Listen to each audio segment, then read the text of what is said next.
एक महिला भक्त वृंदावन से बिहारी जी लेकर अपने घर आई और तभी बाहर से गोलू घर के अंदर आया और माँ से पूछता है कि माँ, ये कौन है? तो मैया ने बोला, ये भगवान है और ये ही हमारे मालिक हैं। अब तो घर में जब भी कोई नई चीज बनती तो सबसे पहले बिहारी जी को भोग लगता। पहले यह सब चीजें गोलू को सबसे पहले मिलती थीं। इससे गोलू बहुत चिढ़ने लगा और मन ही मन ठाकुर जी को कोसने लगा। एक दिन गोलू की माँ काम पर जाते समय बोली, गोलू, यमुना जी से मटके में जल भर कर लाना। जब गोलू पानी भरने के लिए जाने लगा तो जाते जाते बिहारी जी को कहने लगा, खाने के लिए तो सबसे पहले तैयार रहते हो, लेकिन काम तो मुझे ही करना पड़ता है। अगर यहाँ रहना है तो काम करो। कहकर गोलू यमुना जी से जल भरने के लिए चल पड़ा। गोलू जब यमुना जी में जल भरने लगा तो उसने देखा कि यमुना जी के अंदर बिहारी जी विराजमान हैं और कह रहे हैं, ला गोलू, घड़ा हम भर देते हैं। गोलू उनको देखकर हैरान हो गया और बोला, नहीं नहीं, मैं अपने आप भर लूंगा।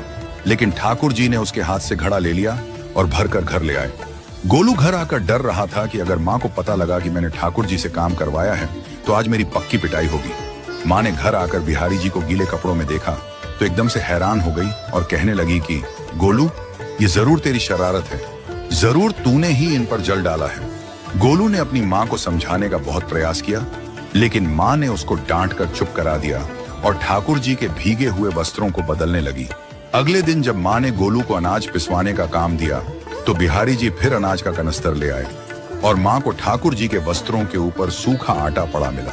तो माँ ने फिर गोलू को डांटा कि तुझे पता नहीं कि ये हमारे भगवान हैं और तू भगवान के साथ शरारत करता है। आज तूने फिर इनके ऊपर आटा फेंका है। तो गोलू शपथ लेकर कहने लगा, नहीं माँ, मैंने कोई शरारत नहीं करी है। ये तो मेरे हाथ से गेहूं का कनस्तर लेकर खुद पिसवा कर आए हैं। गोलू की माँ आज बहुत गुस्सा हुई। अगले दिन फिर माँ बोली, बेटा गोलू, आज तुम्हारे बाबा बाहर गांव से वापस लौट आएंगे। बस आज का ही काम है, तुम जंगल से थोड़ी लकड़ियां ले आना। गोलू फिर डर गया, कहीं ठाकुर जी फिर मेरे पीछे ना आ जाएं। गोलू ने माँ को बोला कि मैं चला तो जाऊंगा, लेकिन बिहारी जी को समझा लो, वो मेरे पीछे ना आए। उसकी माँ हंसकर बोली, हाँ हाँ समझा दूंगी, तुम जाओ तो सही। गोलू जल्दी जल्दी लकड़ियां लेने जंगल में चला गया और माँ काम पर चली गई। लेकिन उस दिन माँ काम से जल्दी वापस आ गई और देखा बिहारी जी अपनी चौकी पर विराजमान नहीं है। वह तो एकदम से घबरा गई कि कहीं गोलू की शरारत तो नहीं।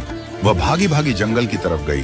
तभी उसने देखा कि गोलू के साथ एक इंसान लकड़ियों को लेकर घर आ रहा है। गोलू की माँ यह देखकर हैरान हो गई कि यह तो बिहारी जी हैं। ये क्या हमारे भगवान हमारा काम कर रहे हैं? इसका अर्थ गोलू ठीक कह रहा था। वह जल्दी जल्दी